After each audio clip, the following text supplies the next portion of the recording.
Well, we just had our first technical difficulty. We're beginning about 7 minutes late. So if you've been patiently waiting on Facebook, also thank you. And thanks to everybody who's on Zoom with us. We have about 30 mindfulness teachers on Zoom, our Zoom community, who are watching the live stream from there. And hopefully, if you're interested, if you're on Facebook and you're a mindfulness teacher, the invitation is open to join our Zoom community for those more in-depth sessions. So this is it. I could not be more thrilled to be beginning what has been several months long process of getting to be able to technologically achieve this. And we're going to take a look at unpack the this of this. And the first piece is I don't really know what this is. We have an intention. The main intention is to provide a voice for mindfulness teachers who might not otherwise have one. And also a voice for teachers who do have a large presence in the community, and bring all that together in a way that somehow inspires and grows the community in a time when it feels like we need something in terms of togetherness, and that's caused by a number of factors out there, which I'll touch on in a little bit.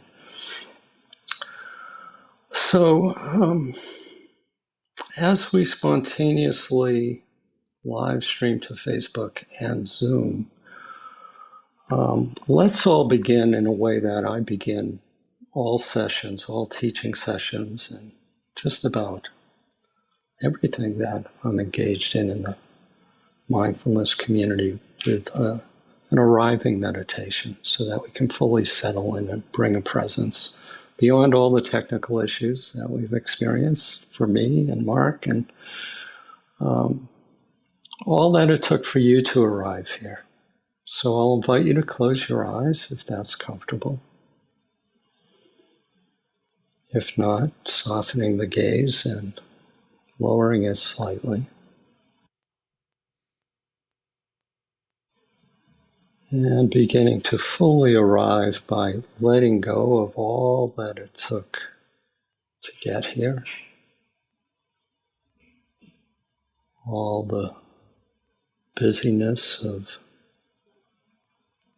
whatever time of day you might be in.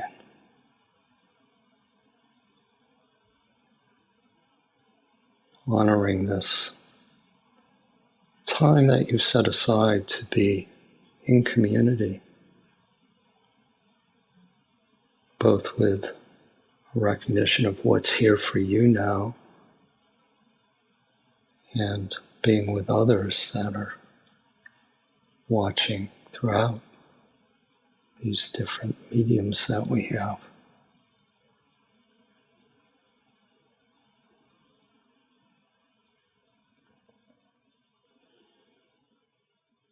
Noticing the breath and allowing for the next in-breath to be drawn in to whatever fullness is available.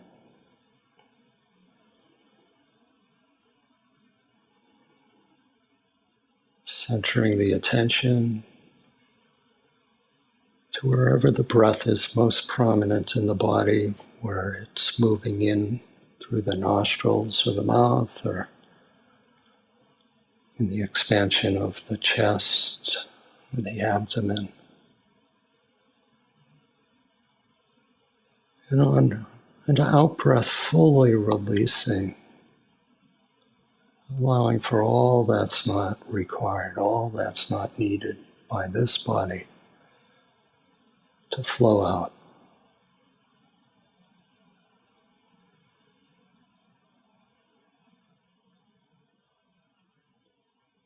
And knowing that if in some way the breath is too challenging for you right now, then you can bring attention to any anchor that you choose, whether it be the feet on the floor or the sensations of sitting, lying down, and allowing the body to ground and settle into this moment.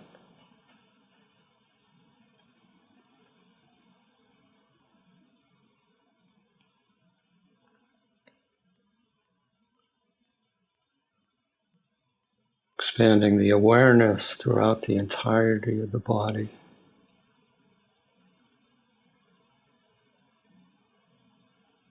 This body breathing fully,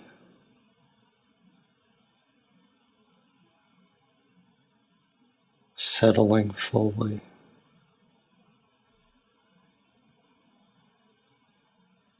and being with whatever thoughts and emotions might be present.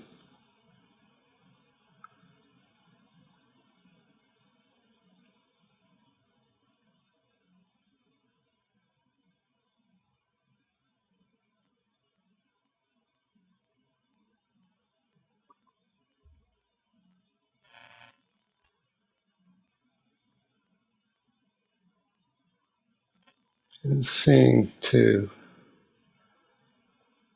whatever degree again is compassionately comfortable without too much of a challenge, to find a focus point to anchor the attention on the breath or another area of the body.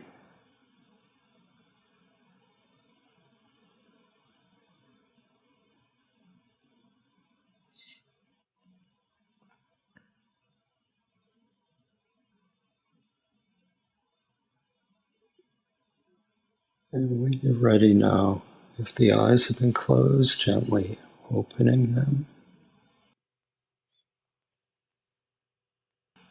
Congratulating yourself for taking this brief time out of clock time to settle into dropping into our time together.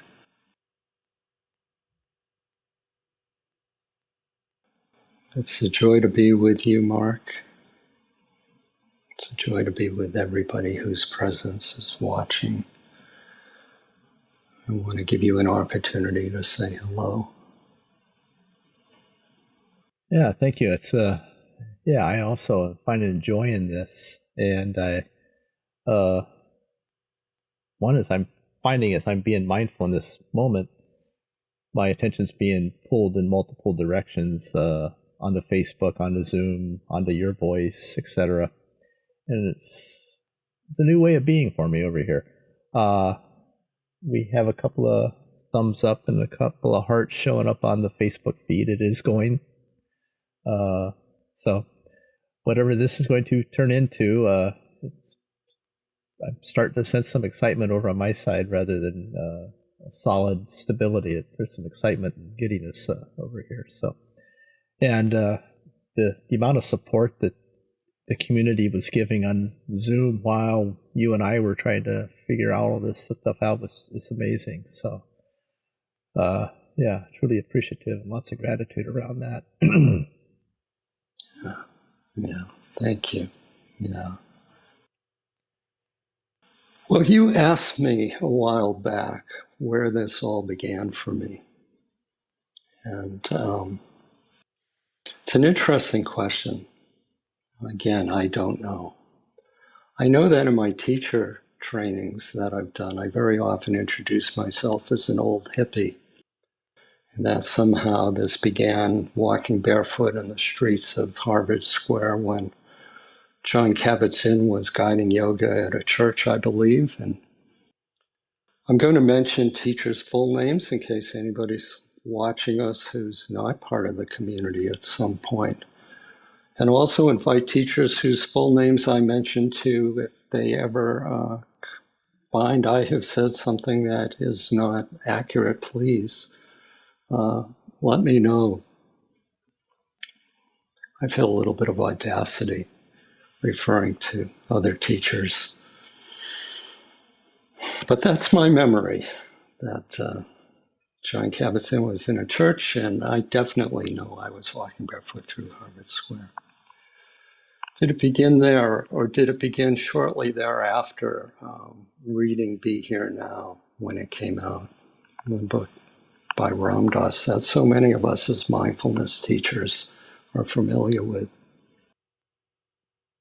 Or looking back a little bit, if you'll allow me, did it begin when I was about 10 years old at summer camp, when a couple of brothers who were in my cabin, cabin mates at the time, were arguing, and I felt compelled to move in to bring some kind of harmony and peace. Was there something there around the common humanity of getting along?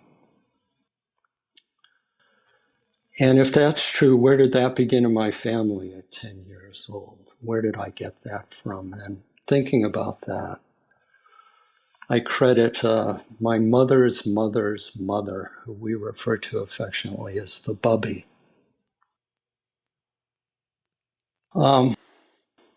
So she was born probably around a couple of 100 years ago.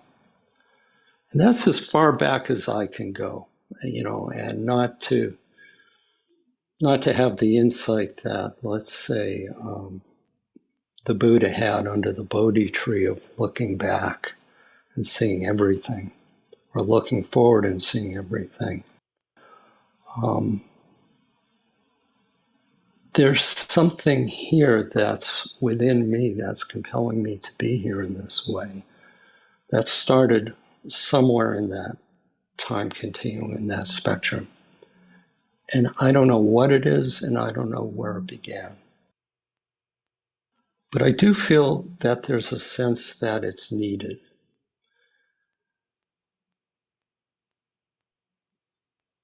And you also asked me if I'd be doing this if it wasn't for the pandemic in some way. And I immediately responded, yeah, I probably am here because of the pandemic in some way. And when I think of that,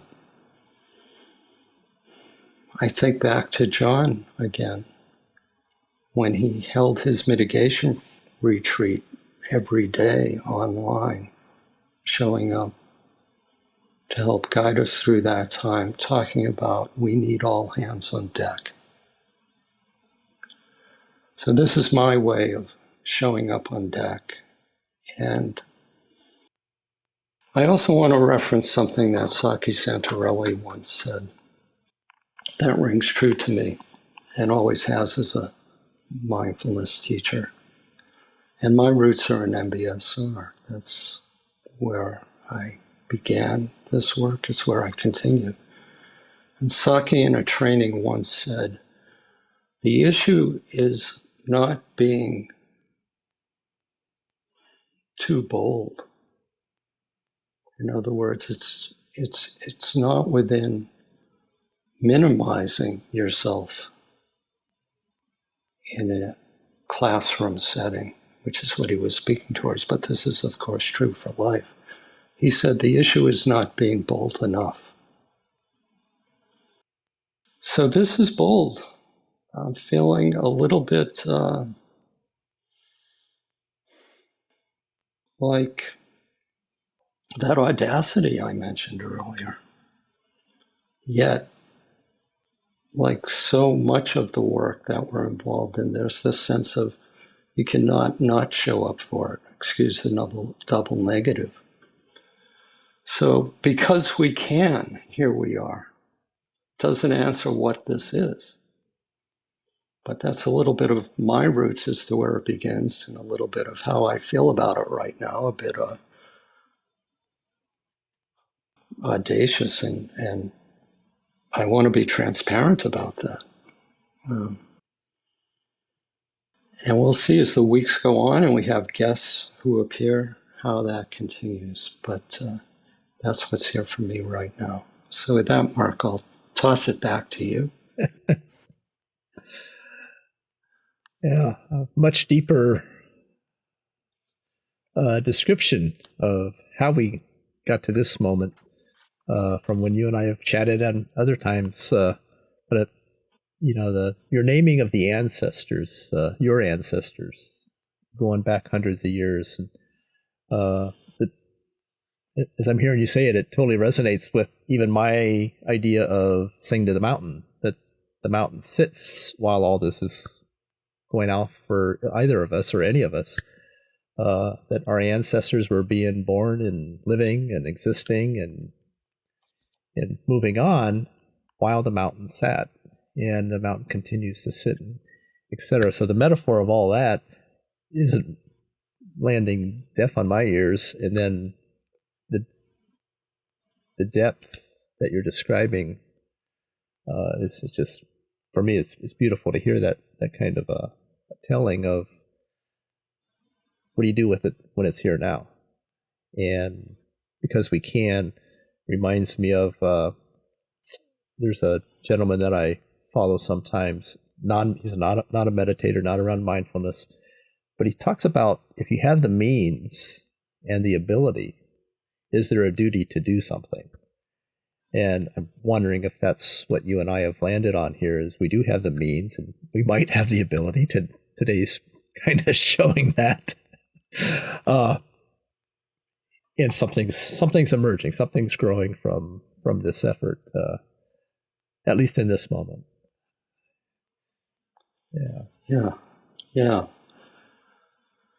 Yeah, we're sitting on the shoulders of many. And, I mentioned John and Saki, there's Florence and Melissa, there's all our teachers. And I could go on naming them. There's so many. And for me, I just got lucky in my teacher development intensive at the UMass Center for Mindfulness, meeting Steve Hickman, who was starting the Center for Mindfulness at UCSD in 2002. And then about 9 or so years later, it had grown, and Steve invited me to join him. And I did for 6 years. And in that capacity there as managing director, the field was opened up to me in a way that could never have happened otherwise. And because of that, I've had the extreme blessing of meeting a lot of teachers, a lot of developers of programs. And part of that unique position right now is that not being affiliated with any center, whether it's UCSD or UMass, Brown, any of the centers in Canada, or anywhere else around the world, we are independent to bring on guests beyond any bureaucracy in the service of what I look at as parallel processes that take place. And if you will, there's the beginning parallel process of a participant in a mindfulness program. That participant comes in as a participant thinking they're joining a program, and they leave, and often we know as teachers, we've heard, this has changed my life. And it's been anything but a simple 8-week program, whether it's MBSR or MSc or MBCT or any of the other ones. Isn't that interesting? And we go in, we approach this as teachers like we're going to teach an 8-week program. And we come out after a period of time. It may be our first program, but usually it's a little bit longer, realizing this has changed our lives as teachers, the participants. The practices, of course, have changed our lives. Then you become a bit of a senior teacher and you hold teacher trainings or you get involved in mentorship. And the same thing happens again, the parallel process. Well, we're going to mentor this new teacher. And I can't count the amount of times I have said to mentees, I should be paying you for this. the wisdom that I hear, the insights that I hear, and how that has shaped me and changed my life. And now there's this, whatever this is. And it will change our lives, you and I, Mark, and it will change maybe others in our community. I don't know. The potential's there because of the parallel process that I've seen. And my hope is it happens. My hope is it happens for society. And the big hope, the big 40,000 foot view, if you will, the big picture of this is that because of the pandemic, and getting back to would this have happened if there wasn't one? No. And why is it happening? We're living in these bubbles. We're living in these bubbles of technology because we can't associate with each other in the ways of the past. And the bubbles, along with other factors, are creating a tremendous amount of kind of a group psychosis and anxiety that seems to be spreading through society, not just in the US, but particularly in the US. And that's exacerbated by our political situation. So in some way, the 40,000 foot view is, can this sense of community that there is continued hope of developing in whatever contributing role we can play here within a mindfulness teachers community, contribute in some way to, and I'm not using this word lightly, creating an oasis. Whereas, John also said in his mitigation retreat, there's no reason to lose your mind while the rest of the world's losing their mind. So can we contribute with the guests that we have within the inspiration that might be provided from those guests to grounding in a stability of a community, which also is in a bubble, which also has its own false sense of separation and anxiety producing things, as everything does, as everything gets political. So that's my hope, my intention as to what I think this might be.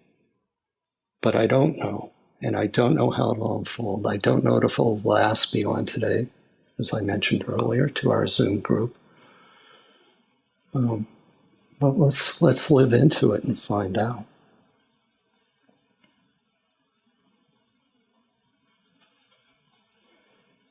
I'm landing on the coincidence of you naming how teaching MBSR, being an MBSR mentor, teaching other MBSR teachers changes you also. That just yesterday I was doing some preparation on a whole other aspect of my world, looking at how working with clients changes the therapist also. And to be able to identify that and name it, I totally relate with, as you were describing it as a teacher. Every time I teach a class, whether it's a university class or a mindfulness class, I walk away different also. And isn't that one of the key things of what mindfulness is about, is being with that things change. And that kind of a discussion with other teachers, for instance, I'm really curious at some point to hear from other teachers if they also notice that as they touch in with their students and the students are touching back in the metaphorical sense, that the change is occurring. Sometimes it's subtle. Sometimes maybe it's a little more apparent. I know it has been for me of, I walk away from one. It's like, wow, I'm going to remember that one. And other times it's just a little more subtle change. And all of a sudden I realize that, there's a shift that's occurred with me as whether it's teaching style or whatever it is, or even my ability to be doing my own mindfulness practices. And then as you're naming this still, the pandemic has helped me settle in more and more with what's here now. So much has changed so quickly in the last 2 years around the globe. I just had a friend the other day says, well, at the end of January, we're expecting, I go, yeah, about that. We got to get through today first and then tomorrow before we get to the end of January. Nice to have it out there as a place to look toward, but we don't know. We've been through so much. We've been through riots. We've been through pandemics. We've been through, in the U.S., through insurrections. We've been through financial challenges. We've been through a lot. Lots of friends and acquaintances have passed on also. And it's like, yeah, so nice to know that it's out there on the horizon, and I get the practice coming back into now. And that's been very useful for me to see. Had it not been for the pandemic, maybe I wouldn't be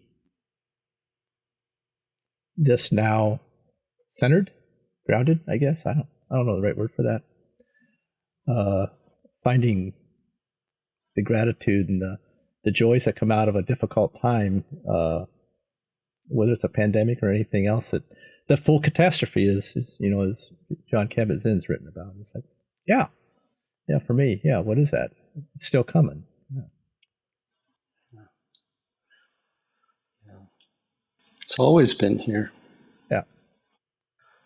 And there's something about now. There's something about the othering. There's something about the separation. The illusion of separation, that is being cast as the reality. And the reality being that, of course, we're all in this together. So we'll be exploring it over the next few weeks and hopefully longer. We already have a number of guests booked and we haven't really tried. So there seems to be a willingness to be transparent, to be vulnerable, to come on and talk about what brought you here. Speaking out there to you, whoever you are out there, what brought you here if you want to appear. Everybody's welcome. If you're a teacher of a mindfulness program, reach out to me through my email, which should be posted below. And we'll book a time to look at what brought you here, to look at what you're teaching now, if you have a program that you'd like to inform us about, and to look at your vision around the future and this illusion of separation and how we're all playing a role as best as we can towards alleviating that suffering.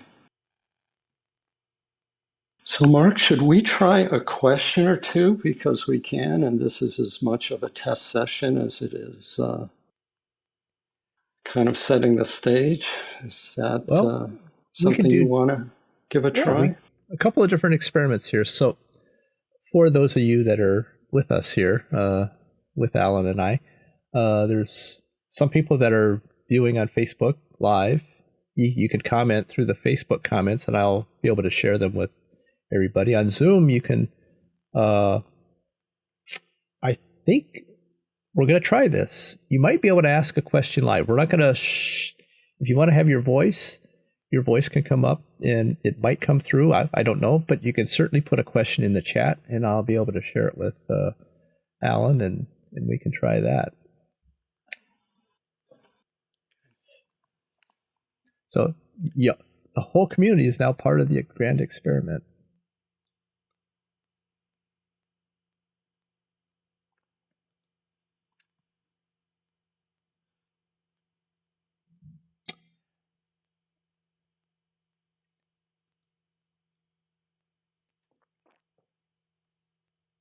So this might be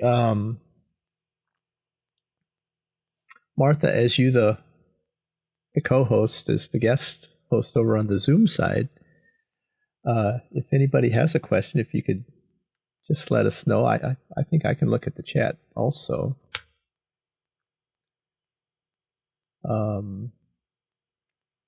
Anybody has questions, and it's fine if you don't.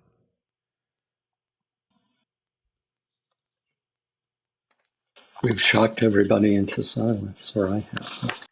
Yes.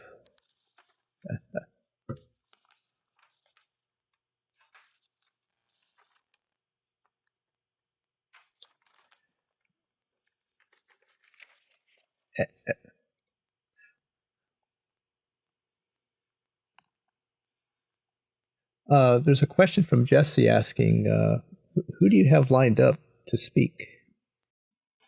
Oh, okay. Let me look at my paper calendar here. We're going to start next week with Cooley. And then on the 23rd, Di Cheng.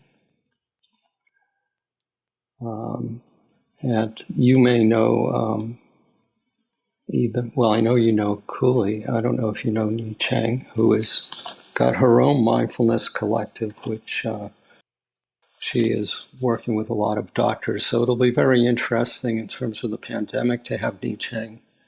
And Cooley is going to be talking to us about bringing programs into the business side and to leaders and groups.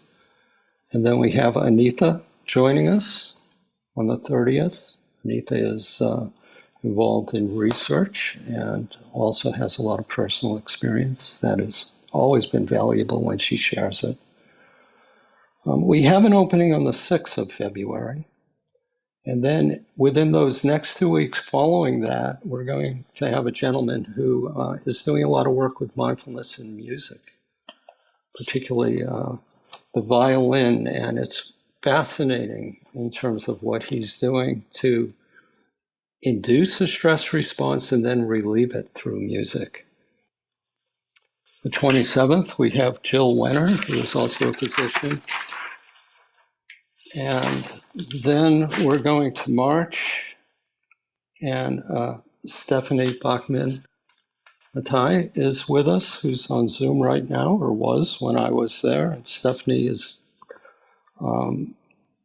done quite a lot of work with nonviolent communication and is in the process of writing a very brilliant book that brings the key points of Marshall Rosenberg's work out to all of us. And that'll be insightful if you've ever been interested in NVC. And that's our solid bookings. And then it goes on from there with a number of people who have expressed interest.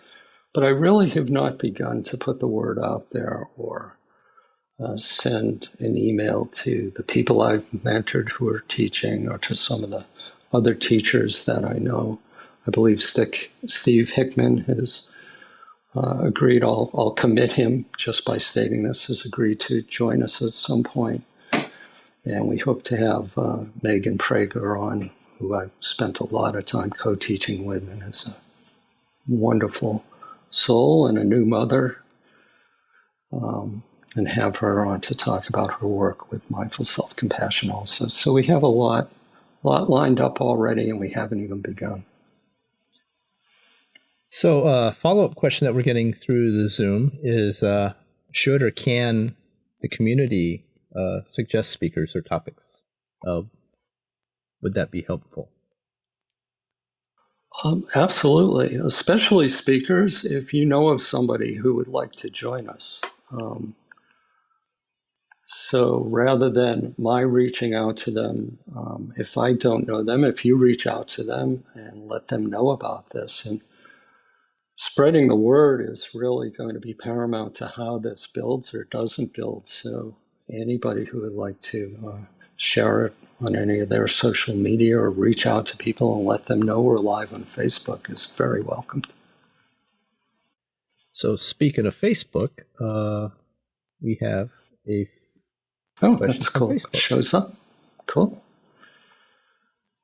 Oh, disappeared. Lost it. Yeah. Okay.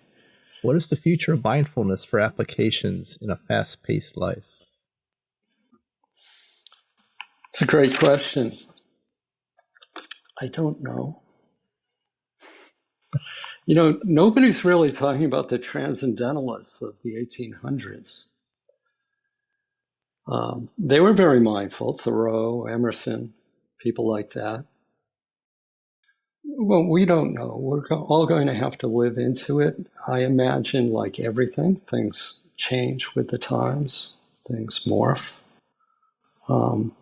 But I don't think we're in any danger of having awareness go away, which could be a synonym for mindfulness, and how that then takes shape in terms of programs of society we're all going to have to live into. And I would say the faster the pace, the more job security there is in this field.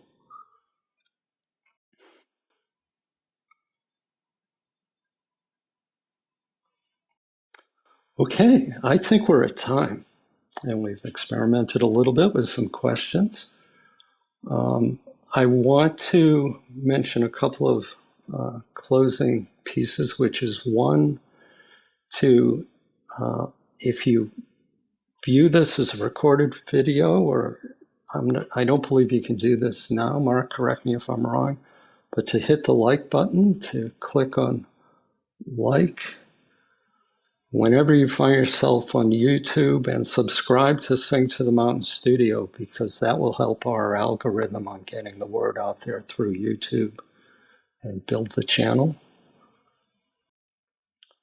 Also, that if you haven't already and you're listening to this either on Zoom right now live or later on in the recorded version, and you are a mindfulness teacher and would like to join our community on Zoom, the steps for that is to first join the Facebook group and simply respond to the 3 or 4 questions that are asked around your teaching mindfulness, and provide an email, and then I can put you on the email list to receive the weekly notifications that we send out for these sessions.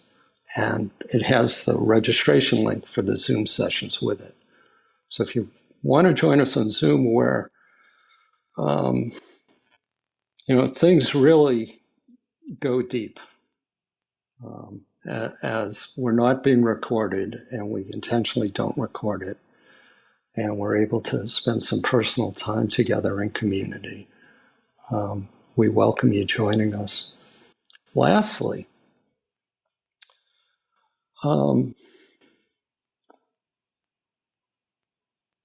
this is something I'm a little bit shy about and still getting over, but your support through donations is going to personally help me continue this. It's going to personally allow me to buy a new computer, which might be needed this week as part of my inability to connect to the internet was just proven as I switched from Zoom to our eCam session here, and various other things. So this is becoming, in some ways, a big part of my work in booking guests and setting up these sessions with Mark and all of that. Your financial support is greatly appreciated. And there are donation links in the emails and on my website, which will be linked underneath in chat in the text below this video at some point when we post it. So I have to get more comfortable with asking for that, and thank you for that trial opportunity there. Mark, any closing thoughts on your side? No, this for me, being here with you is informative and very useful. On the technical side, but I'm going to stay live into the Zoom call. The Zoom call, don't leave yet. Allan's going to be back into the Zoom call as a Zoom participant. I'm going to stay here like I was before, but we are saying goodbye to the Facebook side until next time we do this, which I believe is next week. Next week. We'll see you then. And we've had some interaction on the Facebook side. We've got 1 thumbs up and 7 hearts. Okay. And we've had viewers in and out as it's been going on. So, well, our hearts back out to you. Thank you for joining us. And if the good Lord's willing, I will see you back on Zoom. Okay. For our Zoom participants. Thanks, Mark. Click down below to join our Mindfulness Teacher Community Facebook group. where you're also invited to post and share. Also, subscribe to Sing to the Mountain Studio so you don't miss out on future recordings of live sessions.